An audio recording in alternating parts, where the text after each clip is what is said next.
Boa noite, galera. Hoje a gente vai falar com o Alexandre Lemos, auxiliar técnico do Red Bull Brasil, sobre formação do treinador de futebol. Então é um tema interessantíssimo para quem quer seguir nessa carreira.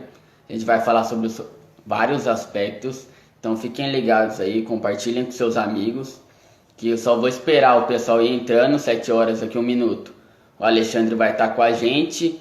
Se já quiserem ir fazendo suas perguntas, quiserem já ir falando, vocês podem fazer, porque depois no final a gente vai abrir para perguntas, ou no meio mesmo vou pegar uma pergunta que seja pertinente ao assunto e vou falar para ele. Então participem, tá? Mandem para seus amigos aí, cliquem no aviãozinho aí embaixo e enviem para todo mundo, para que todo mundo esteja presente nessa live hoje.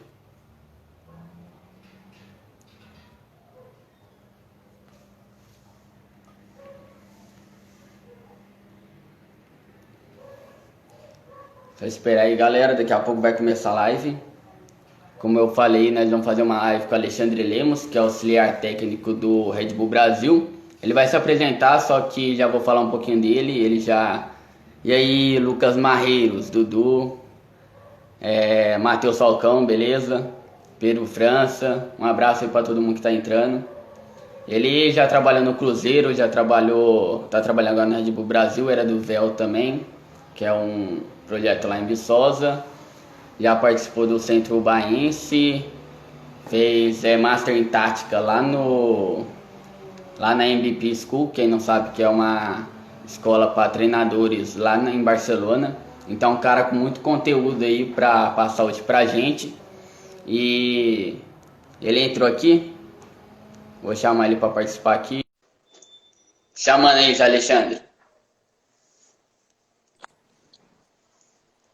E aí, Alexandre, beleza? E aí, tudo bem? Como é que você tá? A luz aí no fundo tá atrapalhando? Deixa eu ver se Não, tá tá tudo certo.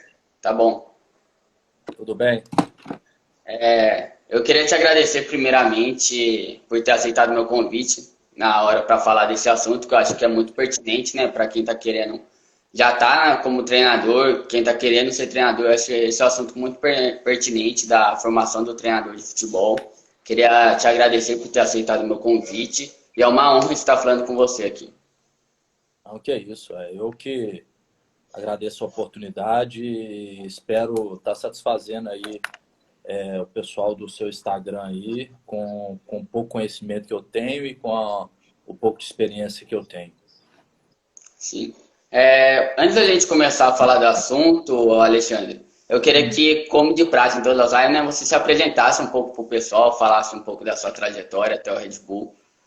Tá joia. Bom, meu nome é Alexandre Lemos, eu sou natural de Belo Horizonte. Eu formei em Educação Física, né? Então, eu formei em Educação Física na Federal de Viçosa. E dentro do meu curso na Federal de Viçosa, eu comecei a trabalhar no Véu de Viçosa, que era um time mais organizado ali na cidade de Viçosa, né? Um time que já disputava algumas competições. Sim, E basicamente é isso. Quando eu estava cursando, eu tive a oportunidade de ir para esse clube. E a partir daí surgiu uma oportunidade de disputar um campeonato mineiro em 2010, né? Eu disputei alguns campeonatos a nível regional, mas eu tive a oportunidade de disputar o Campeonato Mineiro. E nesse Campeonato Mineiro nós tivemos a oportunidade de disputar, jogamos contra as equipes mais regionais. E a partir daí surgiu uma oportunidade de trabalhar na seleção feminina do Haiti como auxiliar técnico no período de preparação para a Copa do Mundo, né? E essa preparação para a Copa do Mundo foi feita na Faculdade Federal de Viçosa. Da seleção feminina do Haiti terminou esse processo. Eu fui para o Ubaense, que estava surgindo em Ubá, o Centro Esportivo Ubaense, que hoje é uma referência em formação de atleta de alto nível, formação de sim. atleta de alto nível. E do Ubaense eu fui para o Cruzeiro. No Ubaense a gente ganhou do Atlético Mineiro de 4-1. E depois de uns 3 a 4 meses eu estava no Cruzeiro. Então eu fiz um bom ano no Ubaense e isso me deu uma boa bagagem para eu entrar no Cruzeiro. Eu trabalhei com o professor Sim. Próspero Paoli durante muitos anos pela Universidade Federal. Foi um cara que sempre proporcionou muito conteúdo e sempre foi um grande incentivador na minha carreira. E a partir daí eu fui pro Cruzeiro. O Cruzeiro eu comecei como treinador do intercâmbio, passei pelo Cruzeiro em todas as categorias, então eu fui treinador do intercâmbio, auxiliar da 14, treinador da 14, treinador da 15, treinador da 17.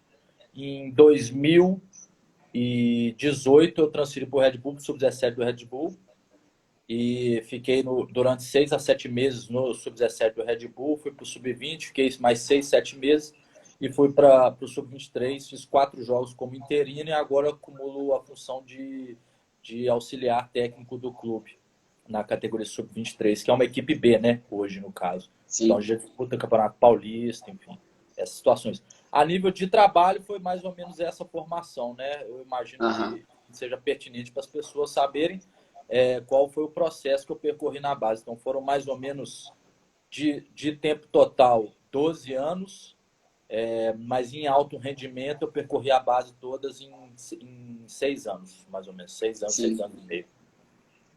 Maneiro. Como você falou, Alexandre, você fez faculdade, né, de Educação Física na UFV. Eu até fiz até um tempo lá, 6 meses, só que daí eu transferi para o UFJF, que era mais pertinente para mim no momento. Eu queria saber de você o que foi importante para você se graduar em Educação Física, o que o curso te acrescentou, porque a gente vê muitas pessoas discutindo, por causa que agora no curso da CBF é obrigatório você já ter estado em comissões técnicas, ou você ser jogador de futebol, ou você ter o curso de Educação Física. Aí eu estou em alguns grupos que o pessoal fala que não tinha que ser obrigatório a Educação Física, não tinha que ter essa obrigatoriedade. Eu queria que você falasse um pouco se a Educação Física foi importante nessa sua formação como treinador, o que ela trouxe para você. Então, relacionar assim, o que eu posso dizer é que a Educação Física ela me trouxe muito conhecimento a nível fisiológico do corpo humano, né? E, enfim, uma graduação e do nível que foi feito foi em Viçosa, né? Com uma faculdade federal, uma faculdade que no futebol é referência. Para mim, ela foi enriquecedora, evidentemente. Eu tive bons professores, tive uma ideia geral de como funciona o comportamento humano. Então, assim, a nível fisiológico, a nível psicológico também. Então, assim, é uma faculdade que engloba, te dá muito conhecimento, né? Mas uma coisa tem que ficar claro. A faculdade ela é importante como base. Ela amplia a sua capacidade cognitiva, a sua capacidade de entendimento do processo e de entendimento do ser humano, mas não é a faculdade em si que vai te fazer ser um grande treinador.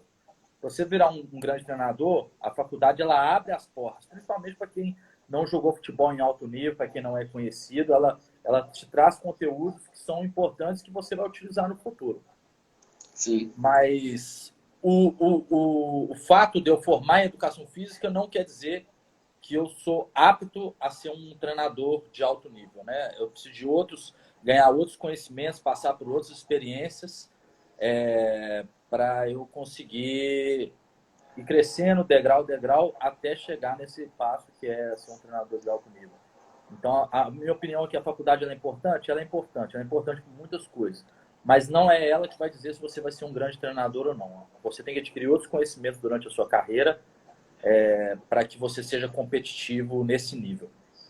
Sim, concordo com você, porque muitas pessoas pensam, se eu vou fazer a faculdade de Educação Física, eu vou adentrar no curso da CBF e já vou ser um treinador já de sucesso. E acho que é bem pelo que você disse, eu concordo totalmente com o que você falou. E eu estava vendo lá no seu LinkedIn lá, alguns cursos que você fez, eu vi que você fez um curso de liderança em Barcelona, se eu não me engano, acho que 2 ou 1, não sei. Você fez uns cursos de liderança, eu queria saber como que você vê essa liderança do treinador, como que o treinador tem que liderar o grupo também e também o clube, entendeu? Porque eu acho que o treinador ele tem que ter uma forma de... o treinador ele tem uma forma de liderança, alguns lideram pelo conhecimento, alguns pelo só me obedece faz. Eu queria saber o que você aprendeu nessa forma de liderança e se teve uma mudança do início da sua carreira, desde o véu até agora no Red Bull. Então, tive sim, eu fiz um curso de treinamento tático fora, sim, foi um curso bastante enriquecedor, a gente pode conversar depois também sobre isso, mas o que acontece? A liderança talvez seja a marca do treinador, assim como a forma de jogar, o modelo, enfim, é a marca do treinador, né? Ela pode ser treinada, ela nem sempre a pessoa já tem isso dentro dela, pode ser treinada, é claro. Tem pessoas que já têm características muito interessantes para ser um bom líder, e isso também tem que ser levado em consideração. Durante o meu processo, eu acredito que eu mudei bastante como treinador. Até porque a minha criação foi uma criação mais autocrática, né? Então, com toda certeza, quando eu comecei como treinador, o meu estilo de liderança era bem mais autocrático do que é hoje, né? As gerações vão mudando e a forma de se liderar, ela também tem que mudar. Antigamente, os atletas, eles funcionavam muito com relação assim, você falava, eles obedeciam e executavam, ponto. Hoje não, hoje o atleta ele tem um senso crítico muito grande, tem muita informação, e se você, como líder, não se atualizar nesse processo, você está fadado ao fracasso, né? Hoje o atleta não aceita simplesmente porque for uma ordem, principalmente quanto mais velho ele for, em nível profissional, porque é uma ordem. Ele não aceita isso. Você tem que convencer ele a fazer. E para você convencer o atleta, o seu perfil de liderança não pode ser só autocrático. Então, assim, eu gosto muito de trabalhar uma situação que é uma liderança situacional, né? Então, as minhas prioridades hoje são diferentes, né? Eu fiz uma pós-graduação em gestão de pessoas, isso me municiou de muitas ferramentas para que eu conseguisse trabalhar esse tipo de liderança, né? Então, assim, Sim. juntamente com a experiência lá fora e as próprias experiências sua como treinador, você começa a ganhar ferramentas para você conduzir um grupo em alto nível, né? E isso é importante porque é uma marca do treinador, né? Então, você hoje que tem condição, você está começando hoje, é óbvio que quando você começa, você tem a sua característica como líder, mas você pode desenvolver algumas habilidades que são importantes, né? Isso é importante salientar também. E a minha, desde o início, mudou bastante. Hoje eu considero que eu sou outro perfil de treinador, né? Eu já fui um treinador considerado muito duro, muito disciplinador, e hoje eu me considero um treinador mais aberto a muitas situações, sabe? Entendi. Então, basicamente é isso que mudou durante a minha formação como treinador. Entendi. Isso é muito importante também na minha visão para um treinador. Ele não só ficar fechado a uma ideia, ah, eu sou assim e nunca vou mudar. Ele sempre buscar adquirir habilidades novas para sempre continuar evoluindo. E isso que mantém as pessoas também no mercado. Eu queria te perguntar, porque eu vi numa live do Gabriel Bussinger, ele falou que é o treinador sub-17 do Avaí, ele falou que para entrar na carreira de treinador de futebol era necessário networking e para permanecer era necessário o seu conhecimento, tanto profissional como a sua parte pessoal também, entendeu? Eu queria saber se você concorda com essa afirmação ou não. Não, com certeza. Futebol, a entrada é no network, né? É a capacidade que você tem. É óbvio, assim, que se você tem possibilidade de trabalhar em locais que vão te impulsionar para um clube de alto rendimento, a sua capacidade também vai fazer diferença, né? Porque você vai ter essa primeira oportunidade para mostrar seu trabalho. Mas nem Sim, sempre é possível você ter um clube que te dá condições de você ter rendimento para que você entre num grande clube, né? Então, a sua capacidade de network é realmente aquilo que vai abrir as portas para você. E depois disso, você passa a ter uma condição de demonstrar o seu trabalho, que é isso que ele falou, a capacidade, sua capacidade, né? Isso que vai te manter. Mas dentro também do processo, é importante você ter um networking dentro do clube, a sua capacidade de influenciar, de entender, de construir relações dentro do clube, também é importante para a sua manutenção. Porque hoje não sim. adianta nada você ter competências técnicas, que é o que o Gabriel falou, você tem que ter competências pessoais também, né? Que são Uhum. importantes, né? Então, assim, essas competências pessoais ou comportamentais também vão dizer muito do que você é capaz de fazer, de realizar. Entendi. Já que você falou de network, muitas pessoas, alguns me perguntaram, me perguntam também na minha página, como que faz o network? Eu queria perguntar para você como que você fez o seu network, como que funciona. Vamos lá. O network ele é formado a partir de oportunidades que você tem, né? Sim. Por exemplo, quando eu estava em Viçosa, teve uma peneira do Cruzeiro lá em Viçosa. E eu fui aleatoriamente, sem ninguém me falar nada, eu simplesmente fui lá, peguei o encarregado do Cruzeiro, que era na época o Roger Galvão, né? Aham. Ele simplesmente me ofereci para auxiliar ele no processo da peneira. Ele aceitou de bom grado, já que ele era ex-aluno da faculdade, e ele antes era um olheiro, né? Um observador técnico. Quando eu Sim. me formei na faculdade, quem me contratou foi ele, era o diretor do Cruzeiro. Então, como que você vai construir seu network? A partir das oportunidades que a vida te dá. É claro que quando você consegue algumas coisas positivas no seu clube, o seu network naturalmente amplia, porque as pessoas vão querer saber quem é você. Por exemplo, Sim. tem um menino aqui que estava aqui, não sei se ainda está na live, que chama William. Uma vez eu convidei ele para fazer um estágio comigo no Cruzeiro, a partir de um vídeo que eu vi o time dele, o Atibaia, aqui, jogando. Então eu vi o time dele jogar, gostei muito do trabalho que ele fez no Atibaia e chamei ele para fazer uma semana de estágio comigo. Que na realidade eu queria pegar informações com ele, né? Eu queria pegar Sim. informações com ele, né? Então assim, não foi ao contrário, o estágio foi para ele, porque ele não era formado e eu era, mas na realidade foi uma situação que eu busquei pegar informações com ele, já que ele é um treinador iniciante, eu gostei muito do que a equipe dele fez. Então assim, essas oportunidades que a vida vão te dando, em encontros, em cursos, em pós-graduação, enfim, normalmente quando você busca conhecimento, você fica em contato com pessoas do ramo. E Sim. aí, a partir daí, se você fizer uma coisa bem feita, sem forçar, natural, as pessoas tentam forçar o network, né, que é o errado. Aham. Quando você tem capacidade, você não precisa forçar, naturalmente as pessoas do meio vão entendendo que você tem capacidade a partir da sua postura, da forma como você conversa, da forma como você pergunta, da forma como você orienta os seus jogadores, da forma como sua equipe joga. Então, muito do que você faz hoje, se você consegue construir seu network de uma forma simples, fácil e sem ser desagradável e intrusa, né, digamos.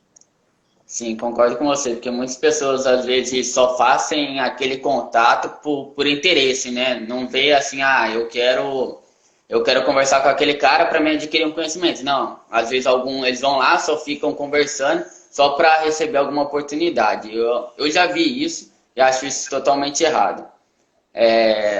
Não sei se você concorda comigo ou não. Eu queria te perguntar, já que você comentou que você fez o curso a pós-graduação, né, em gestão de pessoas, porque antigamente o técnico ele cuidava mais da parte do campo. Eu queria saber como é agora, porque agora atualmente o técnico não é só mais o técnico, ele é na verdade um gestor. Então ele tem que gerir o campo, tem que ajudar em contratações, tem que conversar com dirigentes, conversar com o presidente. Eu queria saber como que é essa gestão, o que você aprendeu nessa pós-graduação que mudou o seu jeito de lidar com as pessoas. Então, eu acho que a tendência dos treinadores que querem trabalhar com alto rendimento é buscar cada vez mais conteúdo em gestão. Vou te explicar o porquê. Hoje, nada acontece sem gestão. Nada. Não importa a sua capacidade técnica como treinador, se você sabe de tática, se você é ex-atleta, se você é formado em educação física, nada vai adiantar se você não tiver capacidade de influenciar o atleta. Então, quando a gente começa a falar de capacidade de influenciar o atleta, já está ligado à gestão. Então, antes de tudo, você tem uma boa gestão de grupo. A partir do momento que você tem uma boa gestão de grupo, que os jogadores confiam em você, aí sim todo o seu conhecimento pode fazer diferença. Mas se você tem uma equipe que não confia no que você fala, atletas que não confiam no seu trabalho, naturalmente você não vai conseguir colocar o seu potencial técnico. Então, por isso que eu busquei uma formação em gestão. Né? Na realidade, eu estou na minha segunda, que agora eu estou fazendo sobre desenvolvimento potencial humano nas organizações.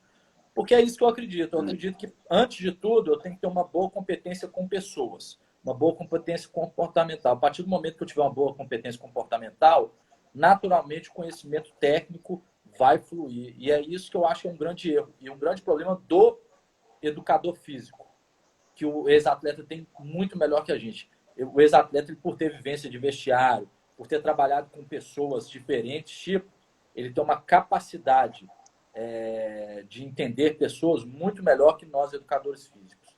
Então, é um gap que eu encontrei na minha formação e é um gap que eu estou tentando preencher a partir do conhecimento. E, assim, durante essa pós-graduação, você vê várias coisas interessantes. Você trabalha sobre motivação, entender o que é motivação, o que é motivação intrínseca, extrínseca, quais são as formas de se motivar alguém, de feedback, de gerar conflitos, enfim, várias matérias relacionadas a esse tipo de coisa, que é a gestão, né? Porque a gestão ela parece ser simples, mas uma gestão com técnica ela é bem complexa, é uma situação bem complexa. Sim, você comentou sobre gerir o grupo e se o jogador não confia em você. Você já pegou algum trabalho em que os jogadores eles iam contra essa filosofia de trabalho ou não? Olha, é difícil hoje, assim, dependendo da idade. É claro que a nível profissional tudo muda, tá? Mas dependendo da idade, se você pegar um sub-15, sub-14, é muito difícil o atleta ir contra você. Ele pode não gostar de você, mas Sim, por você ter o poder ali de escalar ou não, querendo ou não, o jogador quer jogar e você tem o poder de escalar. Então, assim, normalmente é difícil. O que eu posso falar é o seguinte: esse papo que o treinador tem um grupo na mão, ele e não é verdade. Porque por mais que você tenha o grupo na mão, em algum momento o grupo vai estar menos na sua mão, em algum momento ele vai estar mais na sua mão. Então, entendi. tudo isso vai alternar. De acordo com o quê? Com resultados. Porque o resultado baliza tudo. Se hoje você tem um jogador que ele tem uma melhora de performance também, é outra situação que vai balizar você. Então, normalmente, quando você tem uma melhor de performance individual, você tem uma melhor de performance coletiva. Quando você tem uma melhor de performance coletiva, vem os resultados. Então, o resultado te auxilia muito nesse processo. A melhora individual também auxilia muito nesse processo. E com essa variação de resultado e de performance individual, você ganha mais o jogador ou perde mais o jogador. É claro que em alguns momentos, algumas ações que o líder tem, ele pode comprometer, de certa forma, o grupo e pode trazer ele um pouco mais para você. Então, depende muito também do seu dia a dia. Eu posso dar exemplos, sim, de situações que eu acredito que eu, como líder, eu poderia ter feito coisas melhores, mas eu acho que eu nunca peguei esse extremo, assim, de ter um grupo que me boicota. Isso eu acho que eu nunca peguei, sabe? Mas eu tive grupos que estavam mais comigo e grupos que tiveram menos comigo. Entendeu? Por exemplo, meu grupo sub-17 do Red Bull foi um grupo que ele começou muito comigo, Sim, vieram bons resultados e durante o processo foi um grupo que eu perdi ele de certa forma. E algumas coisas assim eu entendo e hoje eu refleti bastante sobre isso. Por exemplo, eu trouxe muito jogador vindo do Cruzeiro, mandei muito jogador do grupo embora. Então, essas ações, por exemplo, são ações que criam desgaste entre o líder e sim, os liderados. Então, algumas ações do dia a dia, por exemplo, eu não entendi a cultura do Red Bull em si. Eu vim de uma escola diferente, que é a escola do Cruzeiro, né? E eu entrei no Red Bull e eu não me adaptei ao Red Bull. Eu quis trazer o que eu fazia no Cruzeiro para o Red Bull. E isso traz desgaste também. Então, esse tipo de ações, por falta de maturidade, talvez como líder, talvez pela minha primeira troca de um clube de alto rendimento para outro, como eu vi um clube que tinha mais rendimento que o Red Bull, talvez essa minha falta de inteligência para esse tipo de situação tenha feito com que eu perdesse o grupo por algum momento. Então, assim, aí de certa forma já chegou no final do ano, já mudamos um pouquinho o grupo e ganhamos uma competição. Aí o grupo já volta a estar na sua mão. Então é mais ou menos isso. O grupo é muito volátil, sabe? Eles se perdem entre sim. eles mesmos. E nós também perdemos e ganhamos ele. Depende do momento, depende da situação, depende de várias coisas que ocorrem. Sim, já que você entrou nessa parte aí que você não se adaptou muito ao Red Bull no início, eu queria saber qual que é a importância do treinador na hora que ele muda de um clube para o outro, que nem você mudou, de ele se adaptar ao outro clube, e qual que foi a diferença entre você viu do Cruzeiro e do Red Bull? Porque o Red Bull, né, Então, como a gente conhece, é um clube empresa, né? isso. Então, vamos lá. O Cruzeiro em si, vamos lá, vamos começar a primeira parte. Você perguntou da importância. O que Sim, eu daria de dica para os treinadores que estão assistindo aí a live? Cara, todo lugar que você chegar, ouça mais do que fale. Ouça bastante as pessoas da comissão, as pessoas do clube. Observe mais do que tome atitudes. Isso é importante. A gente, como treinador, nós somos muito enérgicos. Nós temos normalmente muita energia. E a gente quer chegar e fazer muitas vezes o que a gente quer, ou quer chegar e fazer muitas vezes o que a gente pensa. E muitas vezes a gente não dá um tempo para o jogador entender o que você quer, mas principalmente você entender aquilo que o jogador, o clube, as pessoas esperam de você. Então, quando você entrar no clube, quando você mudar de clube, o ideal é que você entenda primeiro o que o clube espera de você. Segundo, sim, o que era feito no clube. Terceiro, o que os jogadores esperam de você. Quando você entender esses três vértices, você consegue entender a base do triângulo do clube, entendeu? Então, a partir do momento que você entende essas situações, você naturalmente está apto a desempenhar como um bom colaborador do clube. Se você chega e atropela esse processo, muitas vezes fazendo aquilo que você pensa, aquilo que você quer, o que você tem de tendência é de atropelar o processo que já foi construído no clube. E o treinador tem que entender. sim. Não é o O clube, Alexandre, tá é o travando contrário. aí. Tá Você travando? volta um pouquinho só que tá travando. A última frase só pra você repetir que travou só. Tá. Pra mim. Então, você tem que entender hoje que você está chegando ao clube, não é o contrário. Então, você é menor que o clube. Então, você tem que se adaptar ao clube. Isso é o mais Sim, importante como treinador, sabe? Uma coisa que eu amadureci, porque eu comecei muito novo, eu era muito menino, eu cometi muito erro, entendeu? Natural da idade. sim.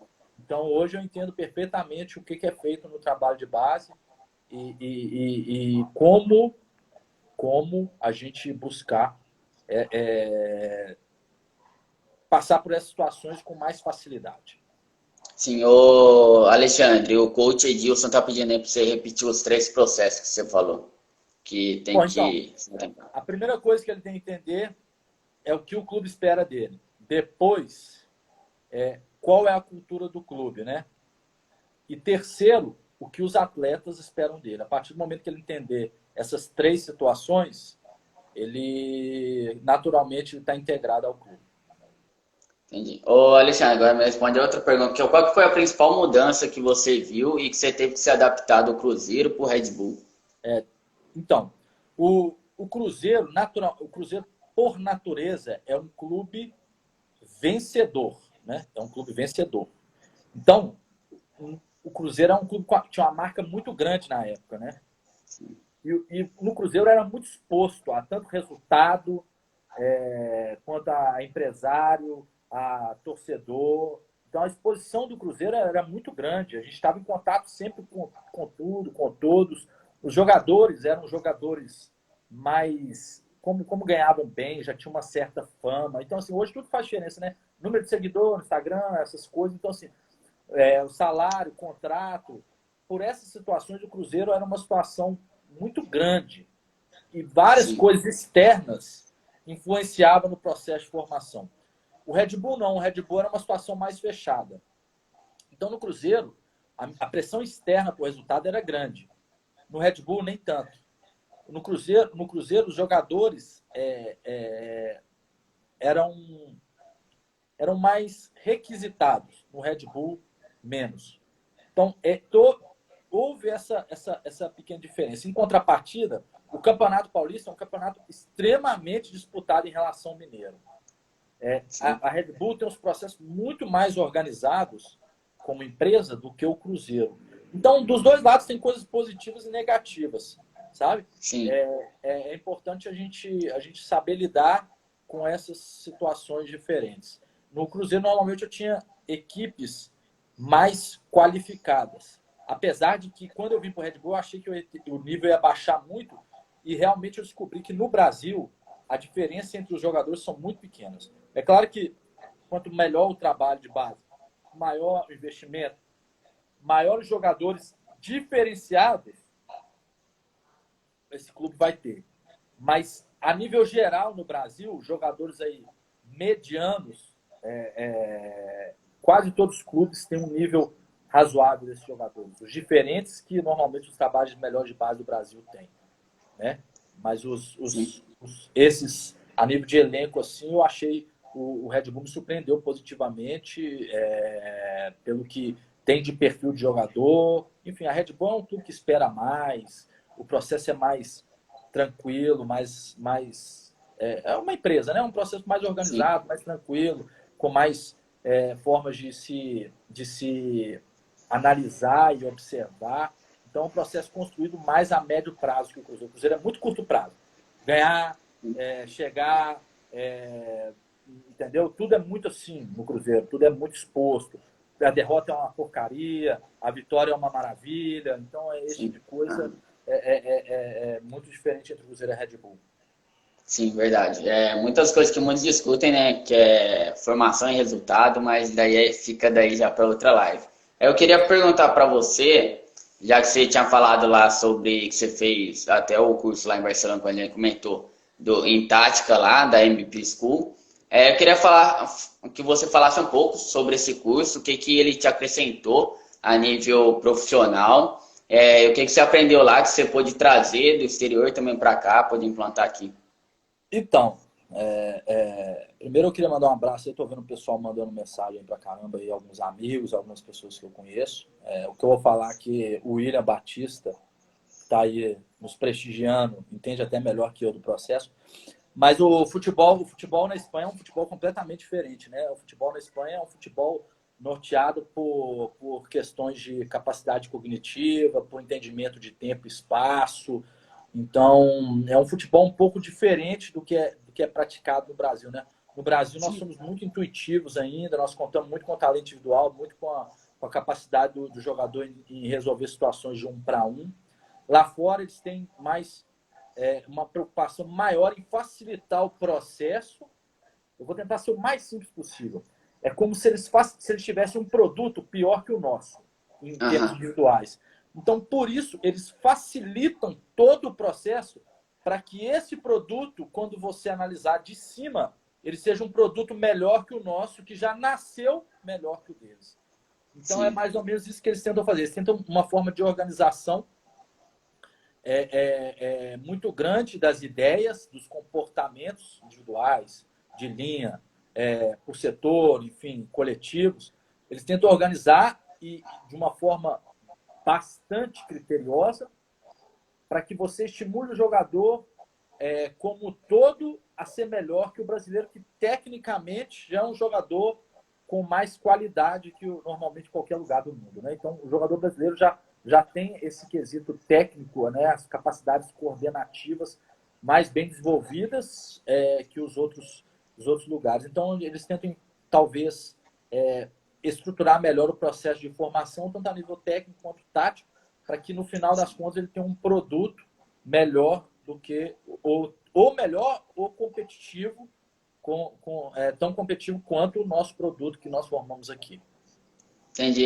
Teve alguma coisa lá que você pensou assim, ah, isso eu posso usar no meu time, isso eu posso Ah, usar aqui. eu Teve uso muita alguma coisa que coisa, você pegou e trouxe para o seu trabalho? muita coisa, eu uso muita coisa. Cara, eu acho que tudo na vida é a gente entender que, primeiro, a gente não pode fugir da nossa cultura. O Brasil tem a cultura própria. Ponto. Sim, A gente não pode. As pessoas tentam falar assim, pô, mas a Europa, beleza. A Europa tem muitas coisas positivas. Isso não tem o que falar. Um jogo com muito mais intensidade, um jogo com muito mais leitura. Mas a gente tem que entender que nós temos aqui jogadores com capacidade técnica que eles não têm também, que é a nossa fortaleza. sim, Então a gente nunca tem que buscar na Europa ver só os pontos positivos. Nós também temos pontos positivos na nossa formação. Profissionais que faziam formação antes do Alexandre, ou do Zezinho, ou do Luizinho, são profissionais que formaram jogadores que jogam hoje nos principais clubes do mundo. Os principais clubes do mundo. Então, nós temos uma escola brasileira de futebol que ela é mais intuitiva, mas ela é capaz de formar um produto tão competitivo ou até melhor que lá fora. Agora, boas coisas também são feitas pelos europeus. E essas coisas elas têm que ser importadas e adaptadas à nossa cultura. Não ao contrário, adaptar a nossa cultura ao que eles fazem. Não. Sim. É o que eles fazem tem que ser adaptado à nossa cultura. Porque se a gente conseguir colocar mais comportamento tático, colocar, acrescentar, colocar um temperinho aí de atletas com capacidade cognitiva, com mais estimulação de tomar decisão, com atletas com capacidade cognitiva um pouco melhor, nós vamos ser tão competitivos ou melhores do que eles. Coisas que eu acho que nós temos totais condições. Porque a parte técnica, mano, é o mais difícil de se desenvolver. A parte coordenativa que o brasileiro tem é difícil demais de se desenvolver. Então, a gente não pode fugir da nossa ideia, da nossa característica, da nossa raiz, enfim, como cada um quiser definir. O brasileiro tem isso. E só para te dar um dado assim, lá tem uma série de comportamentos táticos, tá? Que definem uma situação. Só que o brasileiro é tão bom tecnicamente que é capaz de ele contrariar vários comportamentos desses e mesmo assim fazer um gol. Então, vou te dar um exemplo. Você pode hoje receber uma bola nas costas do time defensor e finalizar contra o goleiro, ou você pode receber a bola entre linhas e driblar um defensor, que é o zagueiro, receber ele naquele espaço central, driblar o zagueiro, finalizar e fazer o gol. É os comportamentos que eles priorizam para atacantes. Mas aí você tem no Brasil, por exemplo, o Neymar, que pega a bola lá na ponta, lá no corredor lateral, dribla 2, 3, 4 jogadores, ou dribla 1, 2 e finaliza de média distância e faz o gol. O que contraria a lógica deles de que pelo corredor central, porque eles trabalham com probabilidade. É óbvio que por dentro, num confronto, sem confronto ou com confronto de um para um só, é mais fácil você fazer o gol do que você pegar na ponta e driblar 3, 4. Só que aí o brasileiro, como ele é muito... Como a raiz do Brasil é a raiz de confronto, o brasileiro é tão bom nesse confronto que mesmo contrariando todos esses comportamentos de atacante, é capaz de ele contrariar e mesmo assim ter a capacidade motora e técnica de fazer um gol. Então, é isso que a gente tem que entender. Sim, eu concordo com você e quero frisar uma coisa que eu já falo muito também nas lives, que é o que você falou. A gente às vezes fica muito pensando na Europa, só a Europa é bom, mas acho que tipo assim, a gente vai para lá, a gente pega o que é bom para lá e coloca a nossa cultura dentro daquilo, porque assim a gente vai evoluir, não é colocar tudo igual que eles estão fazendo lá, colocar igual aqui. É trazer o que é bom lá, colocar algumas coisas aqui e evoluir nosso futebol. É isso que eu penso na minha visão. O Alexandre, antes de a gente começar a abrir para as perguntas, eu queria te perguntar o que você acha, quais são os pontos principais que você acha que um treinador ele tem que ter para ser um treinador de sucesso? Bom, primeira coisa, hoje qualquer profissional, o indivíduo que não quer aprender, ele está fadado ao fracasso. Por melhor que ele seja, ele não tem uma boa capacidade de aprendizado, uma boa abertura para aprender, para ouvir as pessoas, para entender que as metodologias cada vez mais vão surgir com maior velocidade e essa capacidade de adaptação é necessária para qualquer profissão. Um profissional que não tiver isso, ele vai ter muita dificuldade. Ele entender também que não adianta ter o conhecimento técnico, mas tem que ter competências comportamentais, são muito importantes para alta performance. Então, assim, por mais que você busque o conhecimento, por mais que você tenha o conhecimento, se não é um conhecimento compartilhado, se não é um conhecimento que vem junto com competências comportamentais, você não vai conseguir difundir, nem fazer aquilo que você quer, nem na sua comissão técnica, nem com os atletas. Então, assim, nós temos que entender que, além de tudo, nós somos humanos. E, antes de tudo, nós temos que entender de humanos. Antes de qualquer competência técnica, nós temos que entender de humanos. Então, para mim hoje, um bom profissional, qual é o bom profissional? Primeiro, profissional com bons comportamentos. Primeira coisa é isso, com competências comportamentais altas. Segundo, é um profissional que tem um conhecimento técnico ou crescente, ou já um bom conhecimento técnico, mas se não tem também, não tem importância. Uma pessoa que tem um conhecimento técnico crescente, que é o mais importante. Porque o mais importante de tudo é que no final do processo você chegue em algum lugar. Né? Sim. E às vezes tem pessoas que têm um conhecimento muito alto, mas que param no meio do caminho. A capacidade de evolução é baixa. E que vai determinar o não sucesso de alguém é a capacidade de evolução. Né? Darwin já dizia isso, né? Não é o maior, não é o mais forte, não é o mais rápido, mas sim um sujeito que é capaz de evoluir. Né? Então, essa capacidade de evolução tem que ter num profissional de alto nível. Então, entender de pessoas, estudar, ter bons comportamentos, ser uma boa pessoa, isso faz total diferença. Faz total diferença para o futebol, né? E assim, cara, a gente pode ficar, talvez essa seja uma das respostas mais difíceis de se falar. Mas uma coisa que eu usei muito na minha carreira foi a minha intuição, sabe?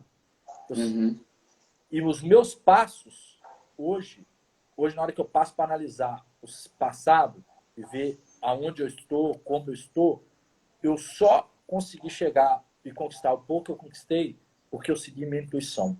Muitas pessoas têm medo de seguir a intuição, muitas pessoas têm medo de arriscar. E o futebol é um risco. O futebol é um risco. Sim. Se você não arriscar, você nunca vai chegar onde você quer. Nunca. Então você vai ter momentos da sua carreira que você vai ter que correr risco. Você vai ter momentos da sua carreira que você vai ter dúvidas e você vai ter que ter a personalidade de seguir sua intuição. Porque muitos querem ser treinadores, muitos querem ser. Sim. O difícil é você jogar no jogo com 4, 5 mil pessoas e muitas pessoas não entendem isso. 4, 5 mil pessoas e as pessoas ofendendo você do início ao fim. É pagar o preço, é entender que você vai ter que ser uma pessoa que, por natureza, vai estar errada. Para o torcedor, você sempre está errado. Você vai ser incompreendido. Então, você vai estar num lugar que as pessoas vão te ofender e vão humilhar você e sua família. E você tem que ter uma inteligência emocional absurda para lidar com isso tudo. E você só vai adquirir essas competências se você passar por todo um processo. Eu comecei com lugares que tinham 20, 30 pais torcendo, e você acaba virando um gestor de pais. E hoje eu jogo em estádios com 5, 6, 7 mil, 10 mil. Já joguei em estádio com 15 mil pessoas, como treinador principal. E para você chegar nisso, você tem que seguir você, cara. Você tem que acreditar em você, você tem que seguir sua intuição. Uma pessoa que tem medo, que fraqueja no momento decisivo, dificilmente vai chegar no alto rendimento. Então, assim, são várias coisas que a gente tem que ter como competência. Mas uma coisa que eu dou conselho a todo mundo, cara, segue sua intuição, faz aquilo que você pensa. Se você acha que você vai fazer aquilo e aquilo vai dar certo no jogo, faça, cara. Faça, acredite no que você pensa. Essas coisas fazem total diferença num processo de evolução de um treinador. E, meu amigo, se você não está acostumado a lidar com fracasso, esquece o futebol, só ganha um. Se você não entender a derrota como um processo de construção, eu sofro demais até hoje com derrota. Mas hoje eu tenho a capacidade de entender que a derrota é um processo de construção. Ela não pode me matar, mas ela tem que me chatear. A derrota tem que me chatear. Porque é esse sentimento negativo que vai fazer com que eu seja capaz de ser um profissional melhor e que eu corra atrás de mais situações e que eu me desenvolva como profissional. Sim, verdade, concordo com você. Porque se a gente tem que tomar a derrota como um aprendizado. A gente também não pode ficar normal com uma derrota e ficar, não, tá tudo bem, perder. Porque não tá tudo bem, a gente tem que ver o que foi o erro e evoluir. Gente, tá aberto aí as perguntas, eu vou puxar umas perguntas que eu vi que já fizeram algumas já antes. O Jorge Alves da Silva, ele perguntou que ele falou que queria saber um pouco da sua passagem pela seleção feminina em relação às meninas e o nível técnico das mesmas. Não, então, a seleção feminina do Haiti foi uma passagem assim, um pouco diferente, né? Eu tive, cara, a nível assim, profissional, foi um amadurecimento muito grande, porque primeiro, eu nunca tinha trabalhado com mulher. Segundo, a cultura do Haiti é completamente diferente da gente.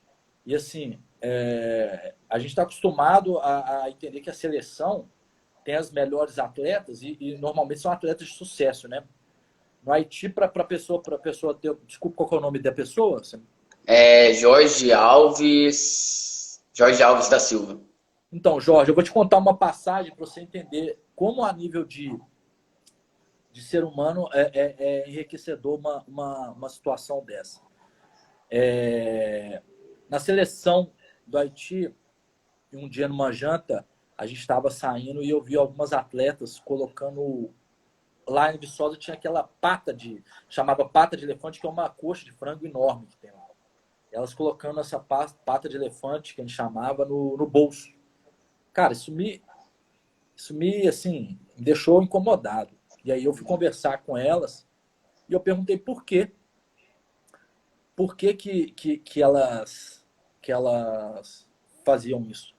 E aí elas falaram assim comigo, bom, eu não sei quando que eu vou ter essa oportunidade de comer uma situação dessa de novo. De ter uma oportunidade de comer uma carne dessa, ou de ter uma situação dessa de um jantar como esse. Então, assim, a nível de choque cultural foi uma coisa muito enriquecedora para mim, porque eu nunca tinha tido esse contato, né? Teve a barreira da língua, e assim, o perfil das jogadoras é um perfil um pouco diferente. Mas o que me agradou bastante foram que eram pessoas lutadoras, né? Os haitianos são lutadores, né? Passaram por muitas dificuldades, né? Então, assim, dentro de campo, o retrato da sociedade haitiana estava ali. Eram mulheres que não desistiam, que corriam, que lutavam. Faltava algumas coisas, faltava. Faltava talento, faltava em relação aos brasileiros, por exemplo, faltava bastante talento. Mas a nível social foi um aprendizado muito grande. E o importante, o Augusto era o treinador, né? E foi legal ver o crescimento das meninas, né? Ver como elas são capazes de absorver. A gente tem a barreira da sexualidade entre as mulheres, porque a gente sabe que isso é um assunto um pouco delicado, mas eu acho que não tem problema nenhum falar. A gente sabe que em muitas situações as mulheres são namoradas, né? Elas se relacionam dentro da seleção e dentro das equipes. Então, assim, isso é comum de se ver no futebol feminino, né? E isso também foi uma situação um pouco diferente para mim, né? As mulheres têm a menstruação também, que é outra situação completamente diferente do homem. O tato com as mulheres é diferente do homem, né? Então, assim, a mulher, o homem, quando você é enérgico, muitas das vezes ele tem uma capacidade de ignorar, de assimilar um pouco melhor que a mulher. A mulher, quando é enérgica, às vezes ela leva para uma situação um pouco mais pessoal, né? Ela sofre mais, com uma linguagem mais dura, né? Então, assim, tudo isso a gente teve que adaptar e entender, né? Então, foi um trabalho, eu achei muito bem feito pelo Augusto e a comissão, né? Eu tive essa oportunidade e, para mim, realmente foi uma vivência grande, assim, cara, enriquecedora a nível de informação e de dificuldade. Vou te falar, ali teve dificuldade, hein, para trabalhar. Imagino. Eu acho ele muito interessante porque eu também já trabalhei numa comissão na UFV na faculdade de futebol feminino, tá na educação física, como na exatas.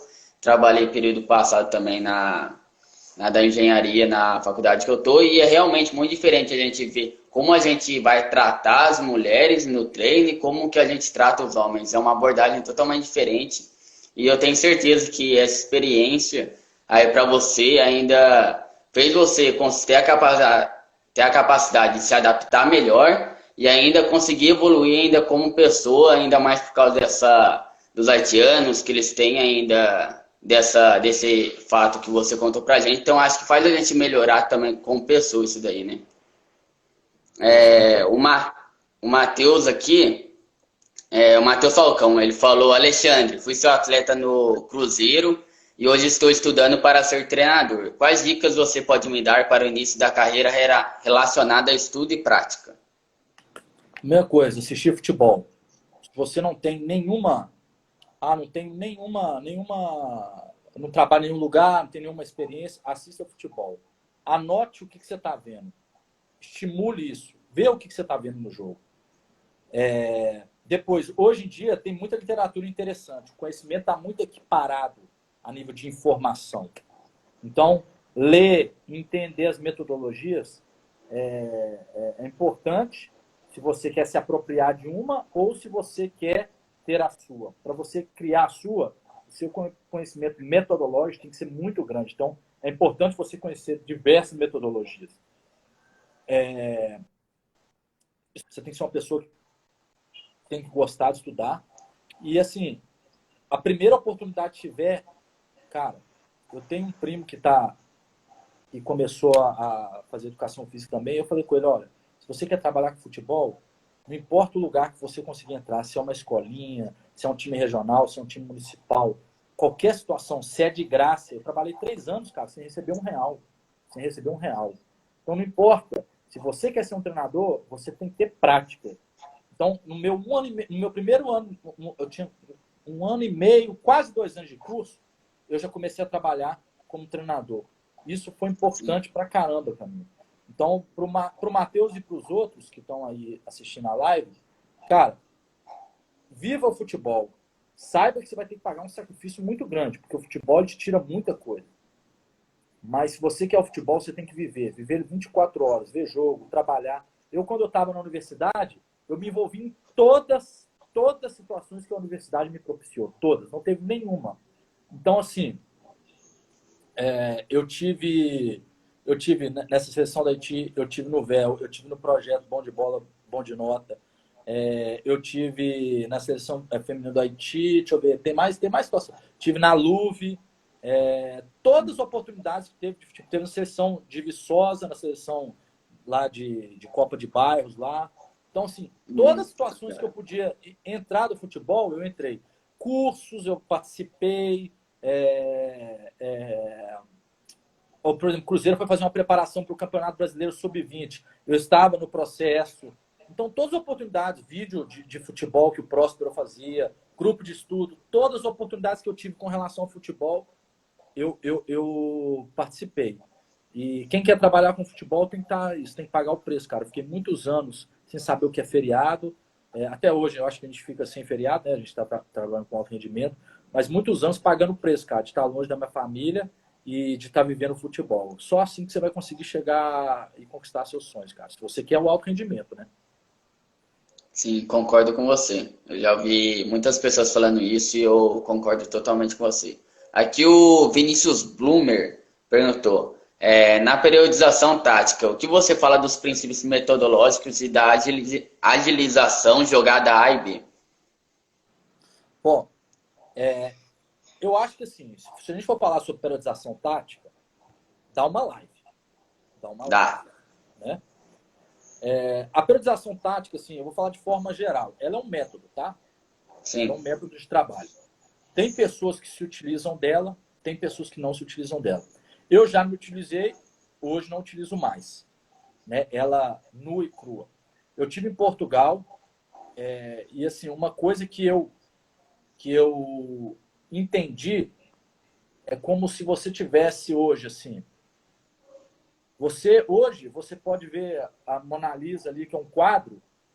Se você colocar na internet, você vai ver a foto da Mona Lisa. Tá? Ela vai estar ali, você vai saber ela de cor. Você pode decorar ela. Você pode até desenhar uma bem parecida, dependendo da sua capacidade. Mas você só vai saber o que realmente é a Mona Lisa se você estiver ali de frente para ela, se você entender como é a história do pintor, quais são as tintas que ele usaram, o que ele pensou, qual é a ideia que ele teve. Você só passa a entender o processo como um todo a partir do momento que você presencia. Então, eu fiquei em Portugal há algum tempo, eu tive contato com o professor Israel, que é a principal referência na periodização tática no Brasil, né? Foi meu professor. Sim. Mas eu só entendi realmente o que é a periodização tática, mesmo se não considero um grande entendedor, quando eu tive lá. Então, assim, a periodização tática, ela é um processo que ele é geral, mas ele tem muito da cultura do português. Vou te dar um exemplo aqui hoje, numa situação simples. No Brasil hoje, a gente trabalha com diversas competições. Nós não temos só o campeonato nacional. Nós trabalhamos com diversas competições. Nós temos um período da manhã e da tarde e de treino. Nossos atletas estudam à noite. Na Europa, os atletas estudam de manhã e de tarde. O treino é a tardinha para a noite. Então, eles têm 1 hora ali para treinar. Nós não. Nós, às vezes, temos 3, 4 horas durante o dia para treinar. Então, a periodização tática é um processo de organização do treinamento que é adaptado à cultura portuguesa. Ele é Sim, adaptado à cultura portuguesa. Então, muitos princípios que são feitos lá, por exemplo, o morfociclo padrão. É impossível você fazer um morfociclo padrão no Brasil. É impossível. É impossível. Não tem como. Porque eu aqui hoje, tem semana que eu tenho 2 jogos, tem semana que eu tenho um, tem competições de uma semana. Então, o nível de estímulo é variado. Não é igual na Europa, que normalmente você tem um jogo ou 3 vezes na semana ou uma vez na semana. Né? sim, Então, assim, muda. Então, o morfociclo padrão, ele você não consegue ter isso durante uma categoria de base hoje no Brasil. Você não consegue ter ele hoje durante um calendário profissional no Brasil. Então, alguns princípios da periodização tática, eles são realmente adaptáveis à situação de lá. Agora, que tem coisas importantes? Tem.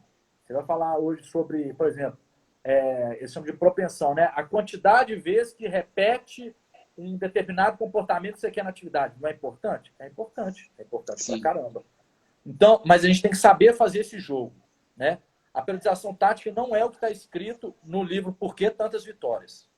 A periodização tática, ela não ignora o analítico. Ela apenas dá sentido ao analítico. Todo mundo acha que a periodização tática não remove o preparador físico.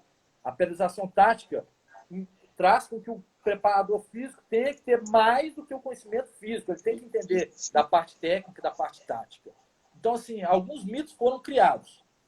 Falando sobre os princípios, é basicamente isso. Se a gente for falar todos os princípios aqui, nós vamos ficar um tempo grande, né? Falando sobre os princípios da sim. priorização tática.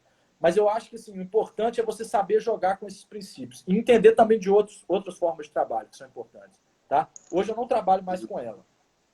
Normalmente, Sim, normalmente a gente trabalha algumas ideias, por exemplo, um morfociclo padrão é difícil, mas um microciclo um pouco mais organizado, digamos, é o que a gente faz. Ter as ideias, por exemplo, dos comportamentos físicos embutidos na sessão de treino de forma integral também são pontuados a partir de uma vertente tática, por exemplo. Ter dias que a gente vai trabalhar mais, por exemplo, comportamentos individuais, grupos e outros dias de comportamentos mais coletivos também são distribuídos durante a semana. Mas a periodização tática não é uma situação que eu trabalho hoje em dia. Eu espero ter sido um pouco ter de fácil entendimento, porque é uma pergunta difícil, é uma pergunta que nem todos entendem bem o processo, mas basicamente é isso. sim. É até que você falou do treino analítico, ou eu tava vendo um vídeo do Rafael Marques, que ele até tá lá em Portugal na FEDEUP, daí ele tem contato com o José Guilherme, que é um dos que defendem, né, a periodização tática lá em Portugal, que o José Guilherme ele até fez um artigo no qual ele pegou atletas, 20 atletas fizeram analítico da perna não dominante, os outros atletas não fizeram. Ele queria ver se tinha diferença, se a treino analítica ajudava na técnica do atleta, nesse uso da perna não dominante durante os jogos. Aí ele fez, acho que durante 6 meses com um grupo e viu nos jogos. E viu que realmente quem fez o treino analítico, ele teve um maior uso da perna não dominante. Aí ele trocou esse grupo que tinha feito antes, parou de fazer e o outro grupo que não tinha feito começou a fazer. E eles também tiveram uso. Então acho que a gente falar assim, não é para usar o treino analítico, eu sou totalmente contra, porque muitas pessoas veem isso, que não pode usar o treino analítico na periodização tática. Eu não sei se vai dar tempo da gente responder mais perguntas, porque acho que falta 1 minuto assim, só que eu já quero te agradecer, tá? Pela sua presença, por ter aceitado meu convite de novo. E desejo todo sucesso para você, porque eu vejo que você é um cara muito estudioso e tenho certeza que você vai crescer ainda cada vez mais na sua carreira. Tá, Joia? Eu queria agradecer também a oportunidade. Concordo com as suas palavras que você falou com relação ao treino analítico. Não, acho que não vai dar tempo de eu falar um pouco, mas é um tema interessante. Depois a gente pode estar conversando sobre isso. É um tema interessantíssimo, porque as pessoas têm que entender um pouco melhor a intenção do treino antes de classificar, antes de julgar qual método que a pessoa está usando. Ela tem que entender a intenção do treino. Mas eu queria mandar um abraço para todos que assistiram, que disponibilizaram o seu tempo aí. Um abraço a você pelo convite, pela oportunidade de estar falando. Estou sempre à Com certeza. disposição, meu Instagram está aí, quem quiser pode chamar para conversar, enfim, nós estamos aí à disposição para trocar ideia, trocar informação, sabendo que cada vez mais, quanto mais eu aprendo,